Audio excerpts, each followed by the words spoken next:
My grandparents lived well with capitalism. My parents lived well.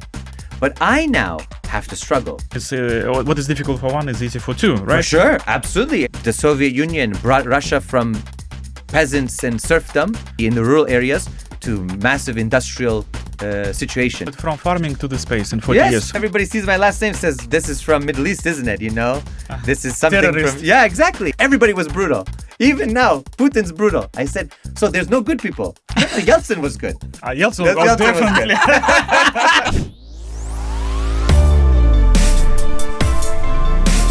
Zvezda Holding presents Dynamic Spectrum Talks.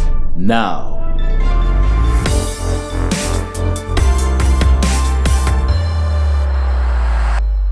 Hello, dear friends. This is Dynamic Spectrum Talks podcast, where we talk with interesting people from different countries and look for new horizons of mutual understanding as well as invisible threads that unite us. We are trying to break down artificial barriers that divide people. We find common values that help us become closer to each other. I am Anna Shafran, and this is my colleague, Yuri Lindra. Hello, everyone. And despite the fact that Western countries are actively implementing anti-Russian policies today, people-to-people contacts remain. Today, we understand more than ever that it is not politicians who build relations between countries, but the peoples themselves and familiarity with their cultures. Today, we are pleased to welcome in our studio a person who became a great friend of Russia because he was not afraid to discover our country, a journalist, human rights defender, and member of the American Communist Party, Christopher Helalik. Christopher, hello. Glad to see you. Thank you so much for having me. It's a pleasure to be here with you both. Usually, Christopher, we start our program with the obvious question. We're asking how our guests, they found Russia, why they chose Russia, why the destiny path led them to Russia. But, being a member of the American Communist Party, my first question will be how it is possible that in the United States, Communist Party exists and how you became a member of the Communist Party. Okay, well, this is a very big question. And of course, the earlier question is even bigger, and we can go into that. We will go step by step. For sure. So I come from a family that has roots in the communist tradition. My great-grandparents were members of the Communist Party in Greece. They joined in 1920s, so you had the Bolshevik Revolution in 1917, October Revolution. Then, of course, slowly you had the building of the new Communist International. And my great-grandparents were enthusiastic at the time. Greece had just had a war with Asia Minor, with Turkey. Turkey and Greece had a population exchange. Afterwards, my great-grandfather fought in that war against Mustafa Kemal Ataturk. When he came back, many of my family joined the Communist Party for a new beginning for Greece, against the monarchy and against the Western countries. And already there was a deep pro-Russian sentiment in my family. We'll get to that in another topic, I think, when we go into my relationship with Russia. But already they were supportive of Russia. Now Russia became Soviet Union, and they were supportive of this power bloc. So for me, I grew up with family. My grandparents fought against the Nazis. My grandfather's brother, my great uncle, George Yorgos Kassidakos, was executed, but he was a famous partisan in the Greek resistance, like in Yugoslavia and elsewhere. We fought tremendously against the Nazis and against the Bulgarians and the Italians. It was a triple axis occupation of Greece. So we lost one family member. Another one was exiled and tortured. And my grandparents eventually left and went to Canada, to Quebec, to the French-speaking part of Canada, because it was more open for left-wing people. So I grew up in a family that was very revolutionary and committed to these ideals and principles on my mother's side. And my father from Iran was a participant in the Iranian Revolution in 1979. So he was also very revolutionary and much more anti-imperialist, sort of the Islamic Revolution style. So both of them were against imperialism, against the West, against, in defense of Palestinian people, in defense of other oppressed people. And this is why you went to the West. Listen, I was just born there. But actually, interestingly enough, my grandparents eventually went to the US because they had some relatives there. So they lived there. And they were involved in union activism. They were involved in left-wing, but it was difficult at that time. As you know, after McCarthyist period, it's very difficult to be left-wing. Of course, there were persecution of communists. Very big persecution. And even the Greek community in the US was mostly anti-communist. So my family could not be open about our identity with other Greeks who had supported the Nazis. Just like, for example, in the Russian emigre community, there were many who were whites who were against Soviet Union and even now are not necessarily friendly with the Russian Federation. So we had this kind of growing up in this atmosphere that was quite difficult as well. So, I mean, imagine you have somebody in your church community, in the Orthodox Church, and my grandfather, tells me that man executed how many people and turned into Jews. But here he is a hero because he's anti-communist. So, of course, why not? They're put on pedestals because they were against the communists, but they were also with the Nazis. So this happened in many communities, especially in Eastern Europe. So I grew up with this kind of atmosphere. I would go to Greece. I would see my family members. And for me, it was very important to maintain some of that ideals. I went to school. I studied. I became, very much interested in these things. I traveled a lot. I did my master's in Marxism in China. I lived in China for 2 years. So for me, I understood that this political philosophy had many good qualities. There are some things that we can criticize in history. Absolutely, because I also went to seminary. I could be an Orthodox priest tomorrow if I wanted to be. I didn't become a priest, but I went to school to become an Orthodox priest. So my family were very religious. But in Russia, for example, in Soviet Union, there was an anti-religious campaign in the first few decades. So for me, there were some issues also with the historical aspects of communism that for me, I believe that actually there can be religion. It's possible. People can have their faith. What I really loved was the principles of a society that's built for the people, where women can have maternity leave, where there's free education, free childcare, free healthcare, all of these things, that all of these resources are open to the people. And the equal opportunities. Listen, equal opportunities. And the fact that in 3-4 decades, the Soviet Union brought Russia from peasants and serfdom and really poverty in the rural areas to massive industrial situation, equal to, or even more advanced than the West. We call it from farming to the space in 40 years.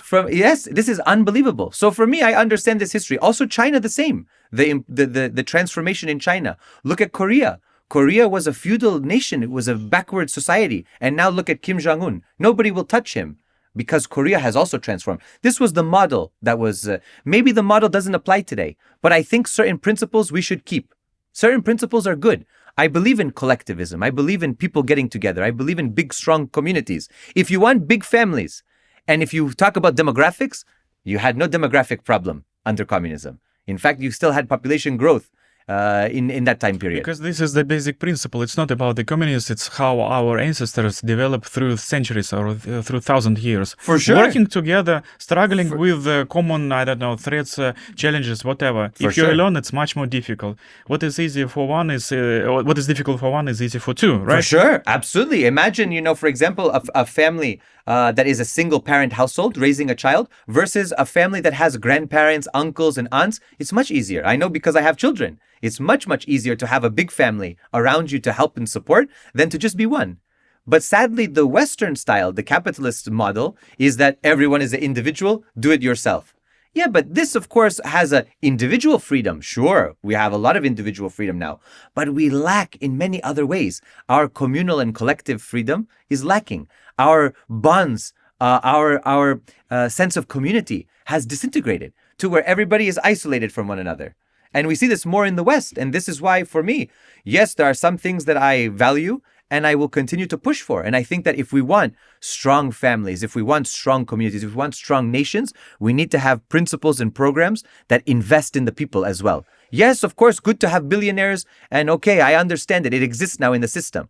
But we need to invest in common working people if we are to have a strong nation in the future. That's patriotic duty, I think. Christopher, it's very interesting. In other words, your family and you have very strong revolutionary resistance roots and in general different way of thinking if we compare it with Western ideology.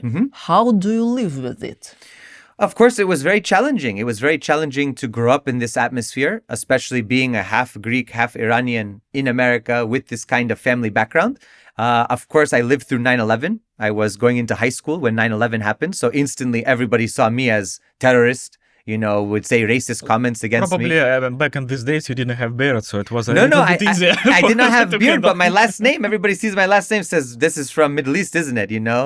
This is something Terrorist. from... Yeah, exactly. And I said, "No, listen, first of all, Al-Qaeda, all of these groups were funded and supported by US. So even if you bring this up, they said, oh, you are unpatriotic. But it's the truth.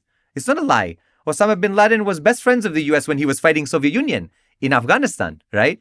But now, of course, he's the enemy number one. Why did he become enemy number one? So I started to understand this and I started to gain a lot of political consciousness, especially after the war in Iraq. I was very involved and active in anti-war movement.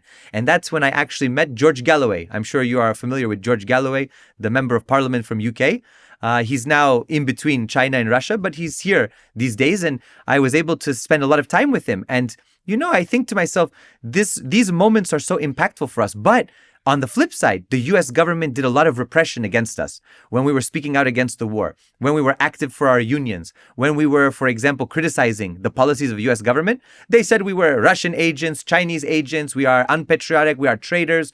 But we just said, if we love USA, we should focus on USA. Why do we have so many bases? Why do we expand NATO? Why do we have all these wars? But if you question those things, you are unpatriotic. Because the default is, it is good to be an empire. Absolutely. Why not? It means that a person, an individual, could not have its own opinion, critical thinking. You need just follow the mainstream agenda and do not ask questions. It will be the most easiest path to live, let's say, more or less secure and a happy life. But if you start to think a bit different from examining situation from different angles, you came to profound realization that the things are not like they've been introduced to you. Of course.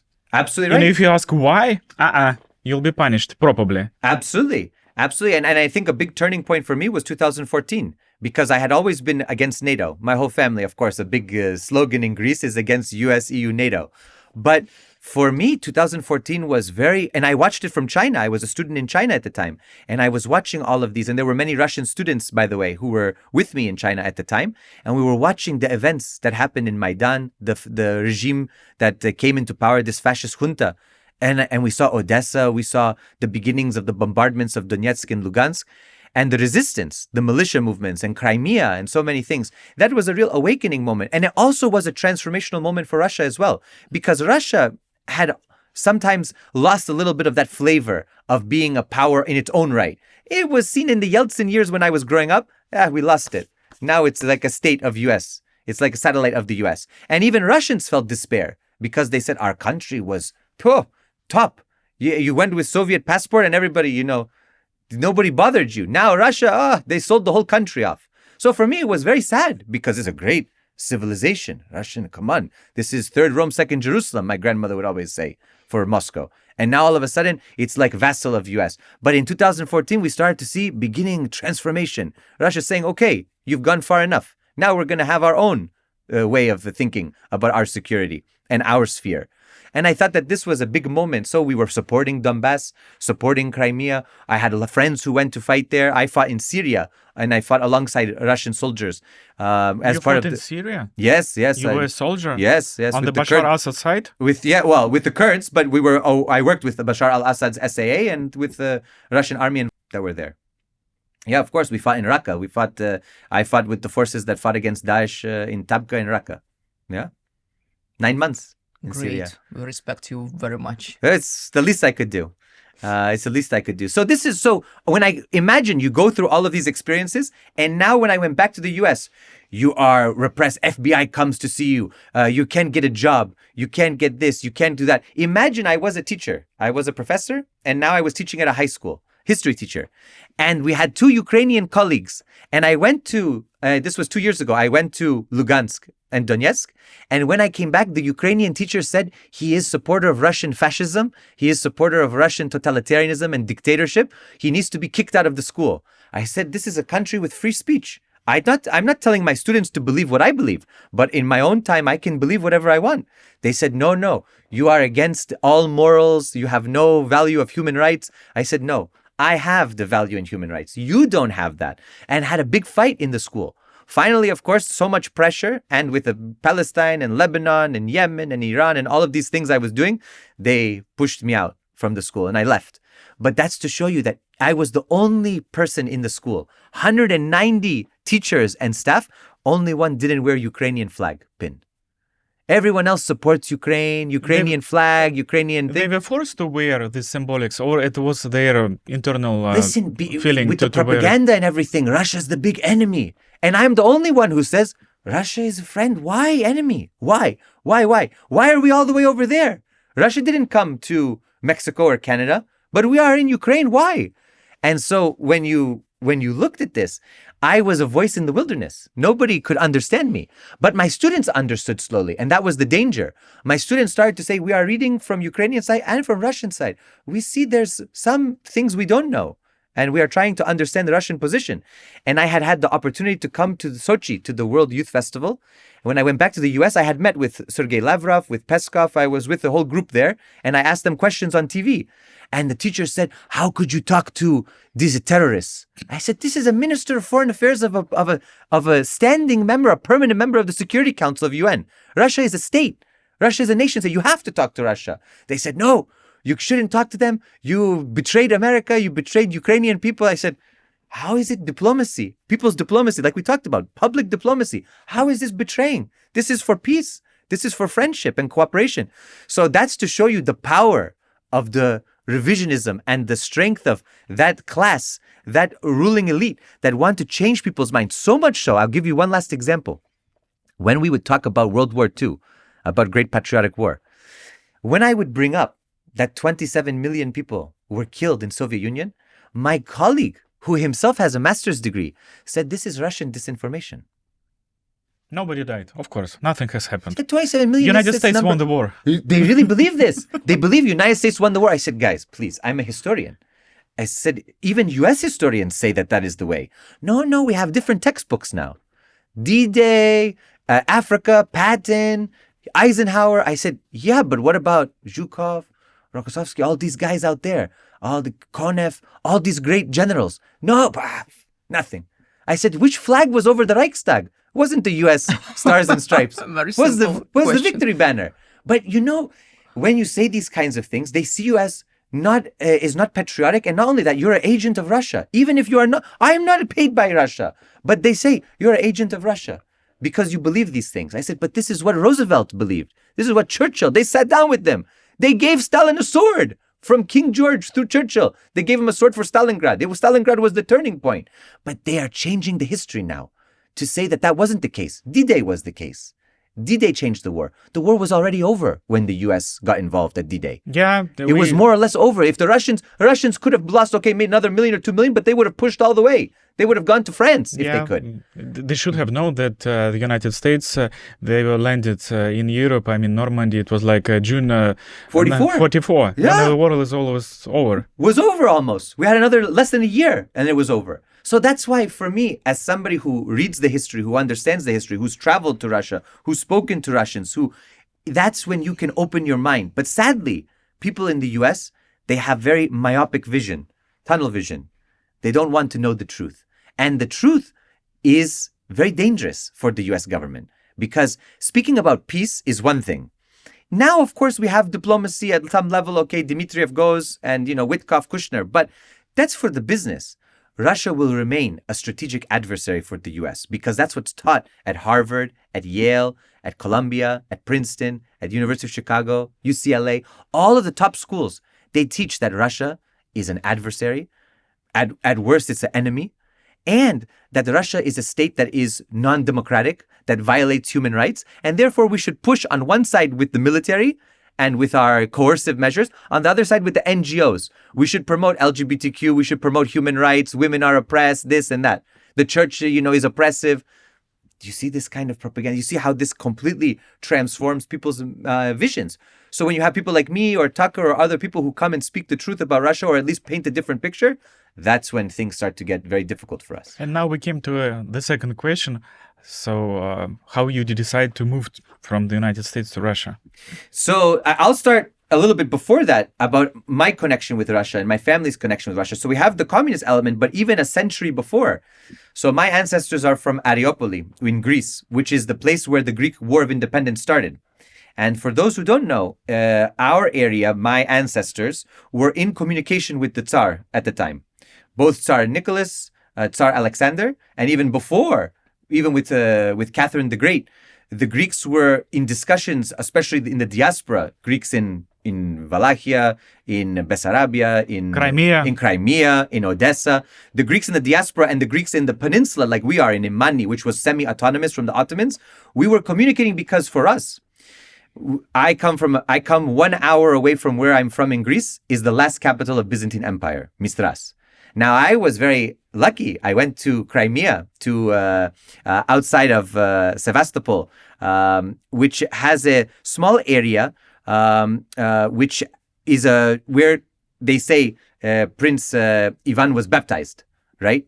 So when you look at this, when you look at the history, they even had a picture of Mistras, where I'm from, which I was shocked. But it was very nice to see. I took a picture of it. I said, this is the connection of Byzantium and Russia is so profound, so connected. And my family are recorded in Byzantine manuscripts. My great-grandmother's family were Byzantine aristocracy. They helped to found some areas in southern Greece. So for us growing up, our ancestors worked with the Russians and were part of the pro-Russian party. So my ancestors were always supportive of Russia against UK and France. They saw them as the enemy. They saw Russia because it was Orthodox, because we had this, relationship. I grew up with that. I grew up with, okay, we had the Soviet legacy, but we also had Orthodoxy. Russia, that's it.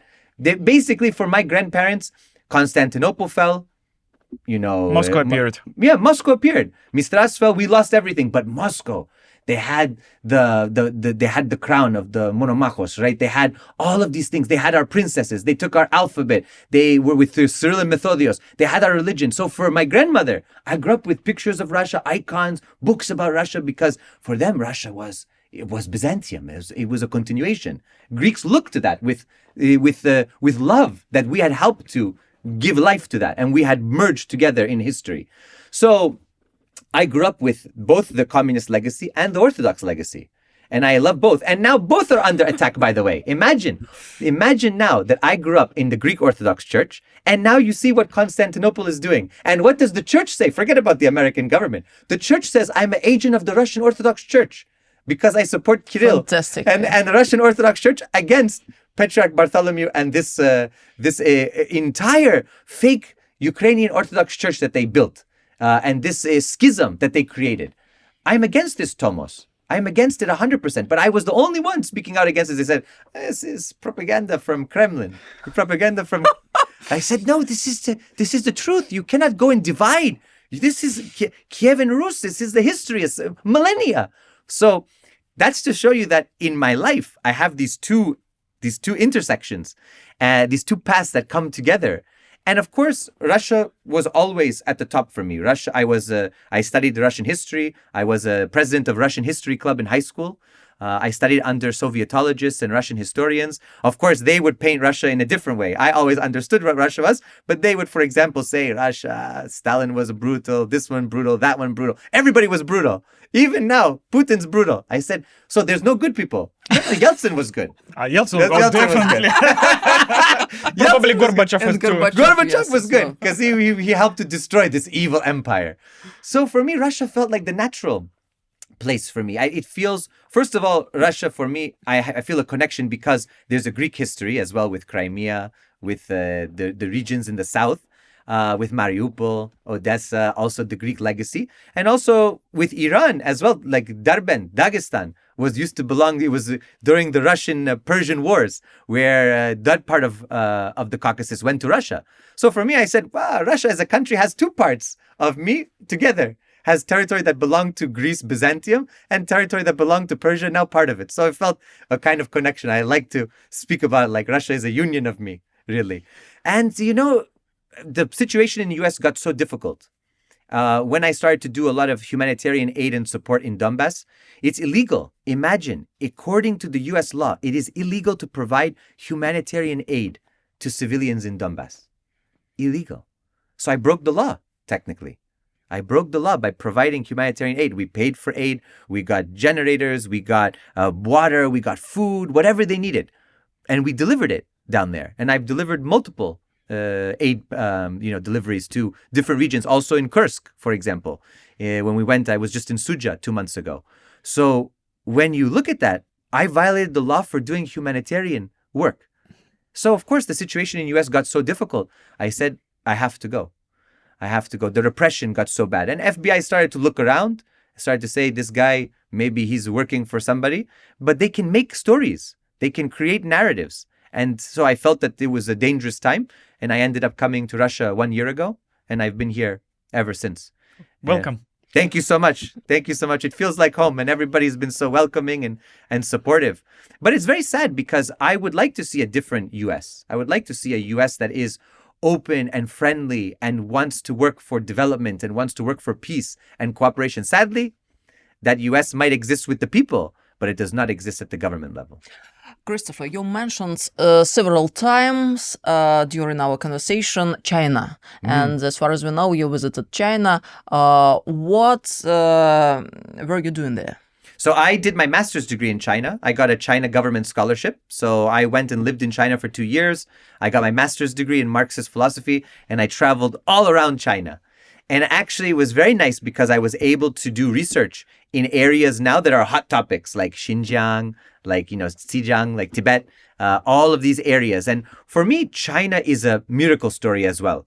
China adopted a lot of Soviet models, also applied it to their own situation, Chinese characteristics.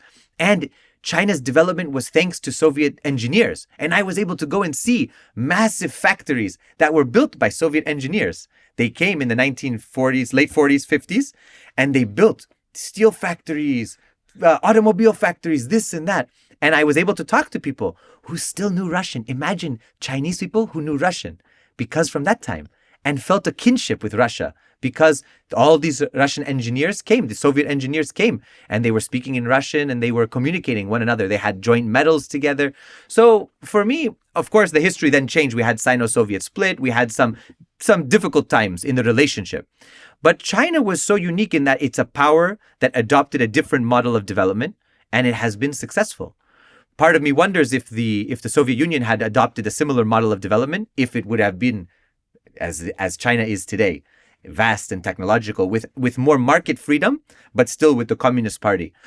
It would have been better because in 1990, we consider China as undeveloped agricultural land. But Correct. Just imagine if nothing has happened. I mean, radical, drastic changes. Of course. So it could be a different story. Of course. And those people who have gone to China have seen that it's remarkable, the development. It really is remarkable. Of course, they've made some adjustments in their political philosophy. They've made some concessions to the market. But this is a process. They look at the long history of development. They see socialism as a process through time. And they have their own issues, of course, domestically, but they're able to handle it through their processes. And for me, China was a wonderful experience for me. And I've been, several times since. I'm actually going again tomorrow to China. So for me, China's relationship with the world is very unique because unlike the US that goes to war all the time, China has not been at war in decades, right? China has since the 70s.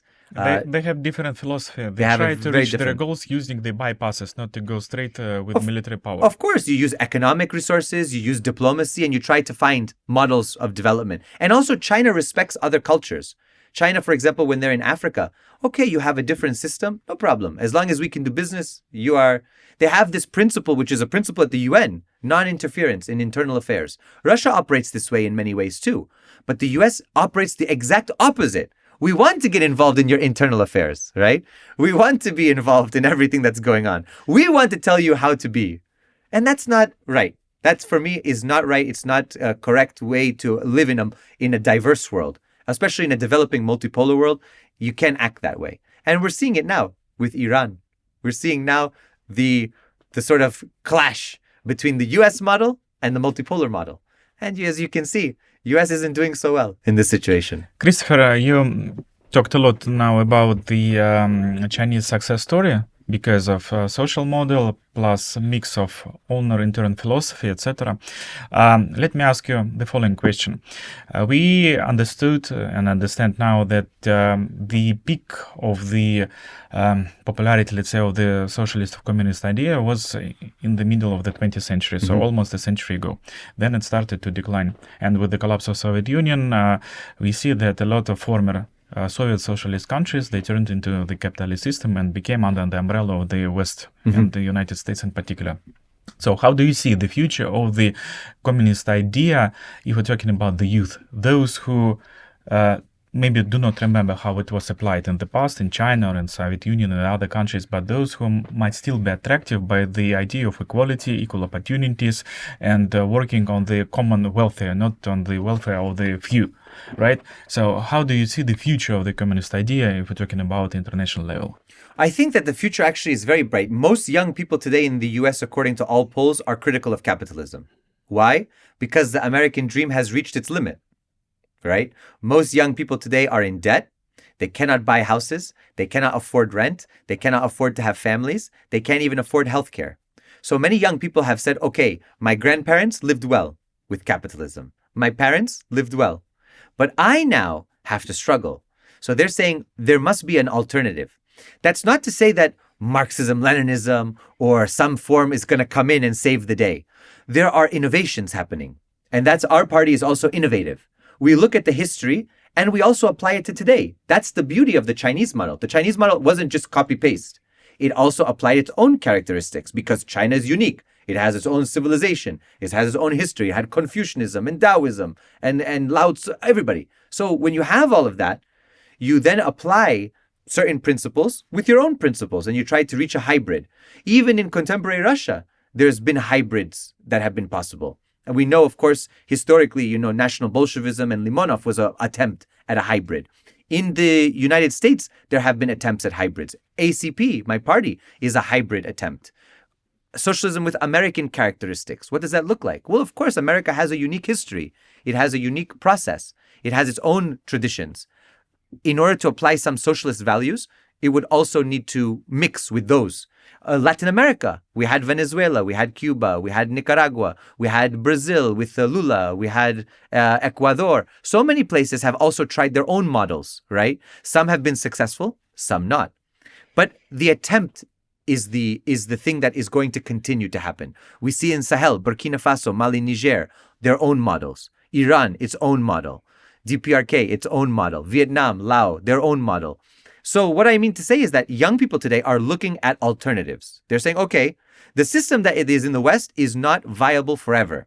We need to look and take pieces that we saw that were good from Soviet times, maybe pieces that were good from US, maybe pieces that were good from Scandinavia, I don't know, wherever they can take them from, and try to create a synthesis that they're able to then put forward a program that is acceptable to people. To form a new picture of future using the existing puzzles. Of course, absolutely. Listen, everything in life goes theory and practice. You do some attempt, you see what happens, and then you go back to the theory and you look at the theory again and you try to modify. You go to the theory and you modify, you try to put it into practice. And this dialectical relationship is what builds new futures, new horizons, right? We talked about horizons, expanding horizons. In order to expand horizons, you need to test, you need to try things. There were things that were successful in Soviet Union. It cannot be the case that everything was bad. Clearly not. There were successes. We went to space. We had cosmonauts. We had tremendous successes in technological field. There were errors as well that were misapplied. Maybe too bureaucratic, maybe not a good economic system at the end, maybe technological inferiority in some capacities. But that's why we need to be adaptable.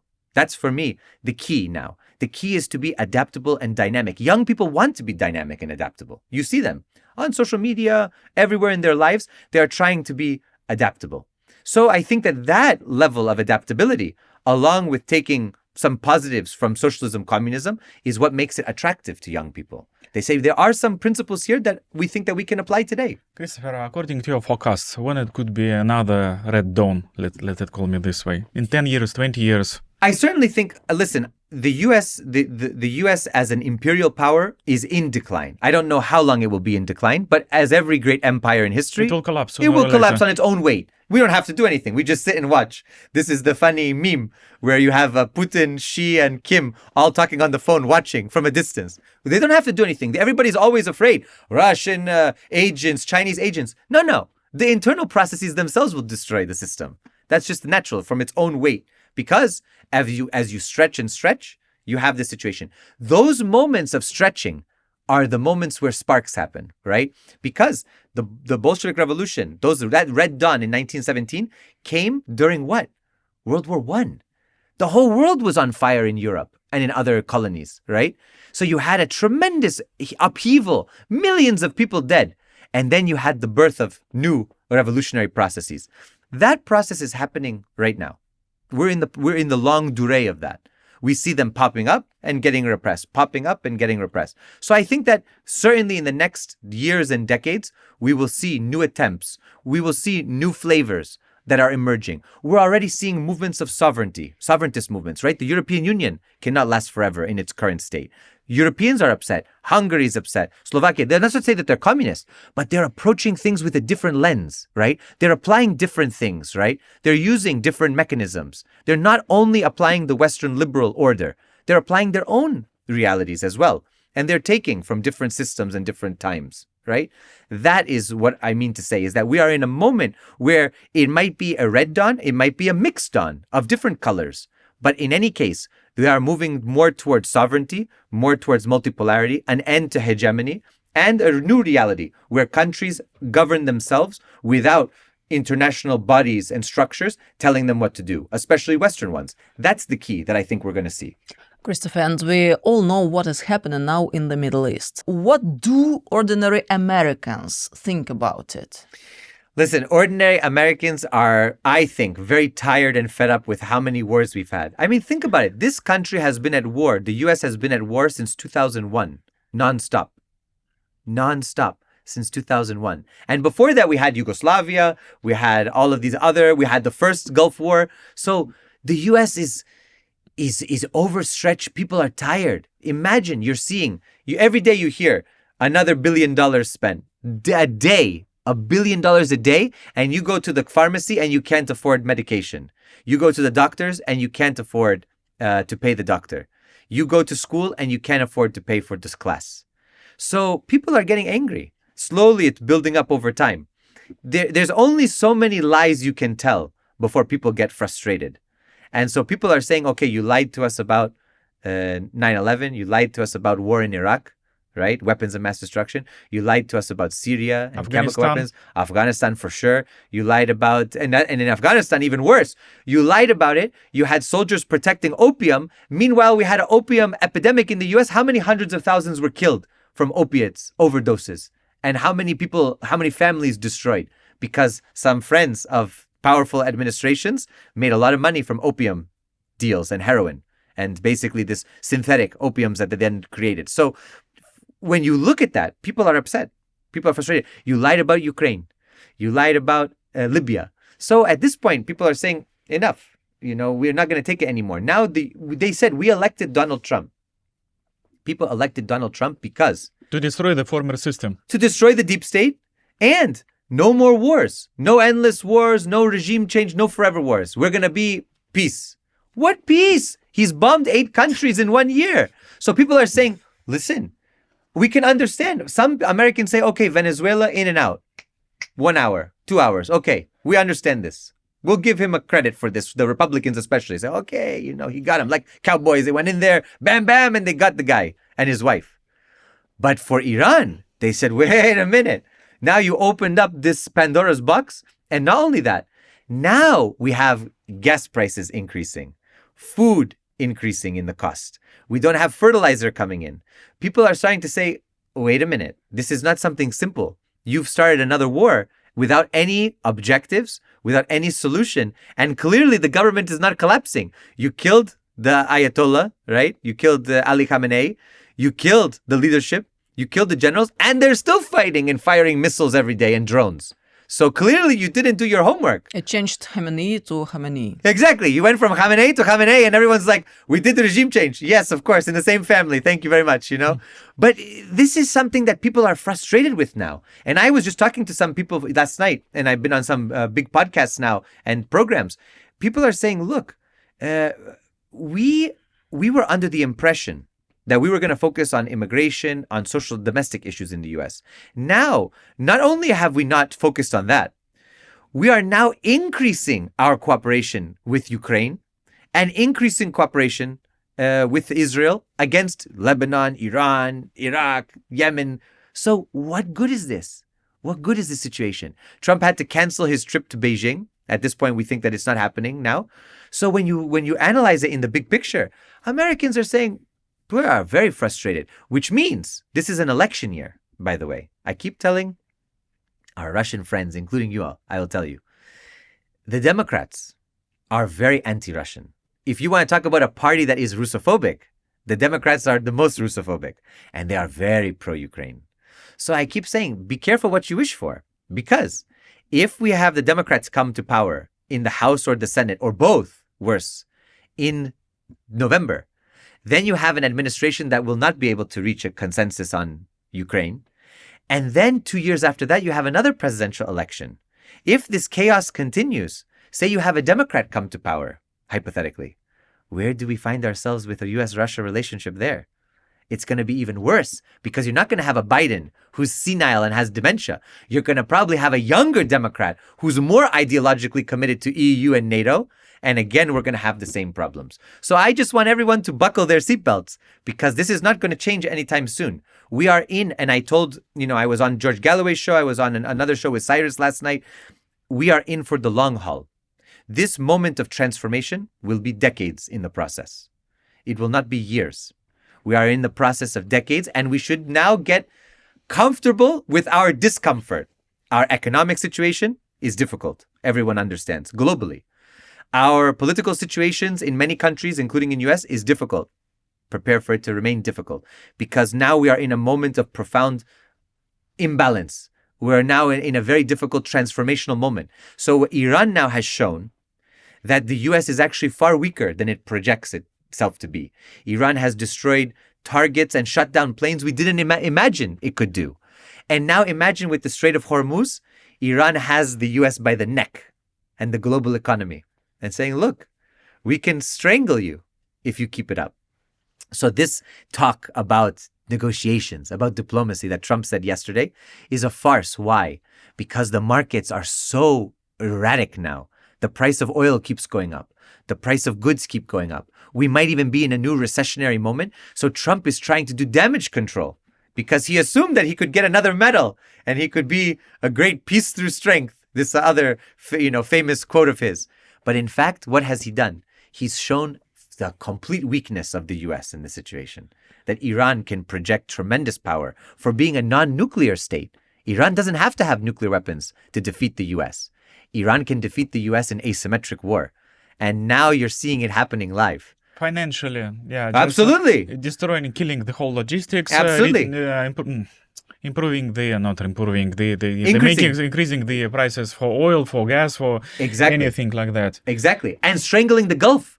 Imagine the Gulf states are vulnerable now. UAE, Qatar, Bahrain, Saudi Arabia, Kuwait. They are very vulnerable states because of that relationship with the US as well. Look, they brought US military bases on their premises, on their territory for protection, but now they are legal targets for Iranian missiles. So where is the protection? It means that these Arabic countries became, a target. Exactly. And not only that, they brought the US bases there. And today there was another confirmation that HIMARS, we know HIMARS, of course, in Russia, of course, because the Ukrainians are using them against Russia.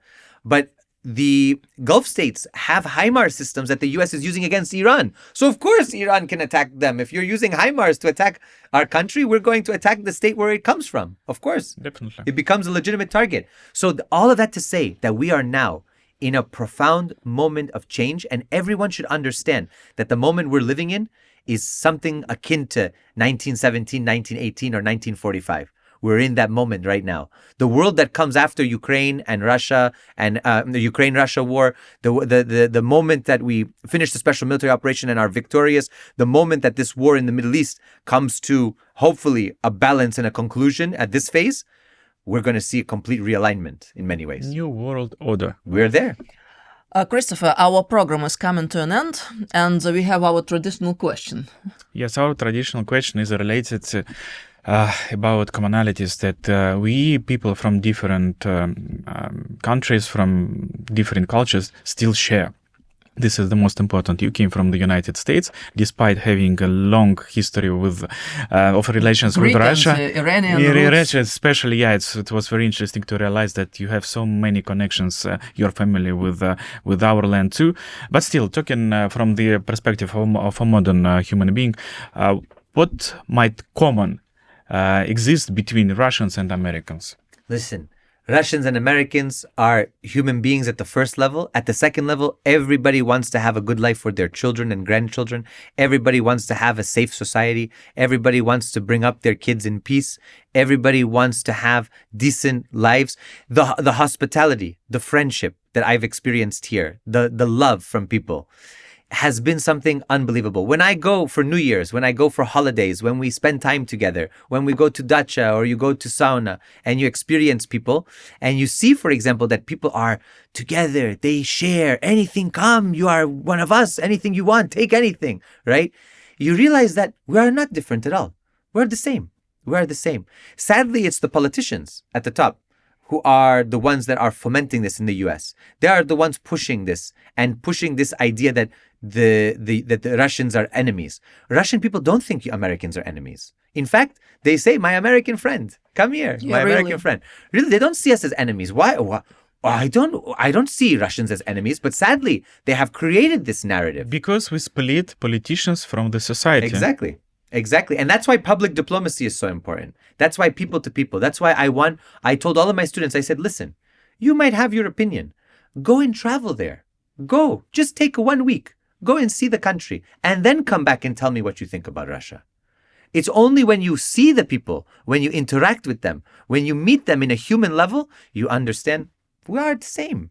We are the same. Everybody wants to have decent lives, lives of dignity. Everybody wants to live dignified in their country, in their land, with their rights, with their protections, with their values, and nobody to bother them, and they don't want to bother anybody else. It's when other people go and try to impose themselves on somebody else that people say, wait a minute, why? We have our own style. No problem. You can have your style. We accept you. You live how you want to live. We don't want to live that way. You can live that way. And I think that people have to understand this and have to come to a realization that we are all in this together. We're on one planet, one little planet in the universe.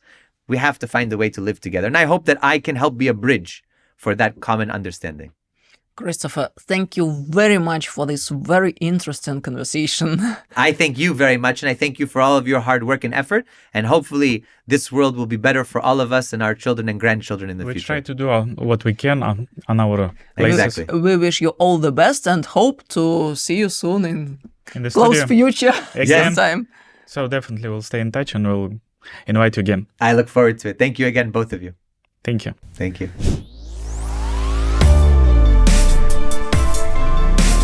Zvezda Holding presents Dynamic Spectrum Talks now.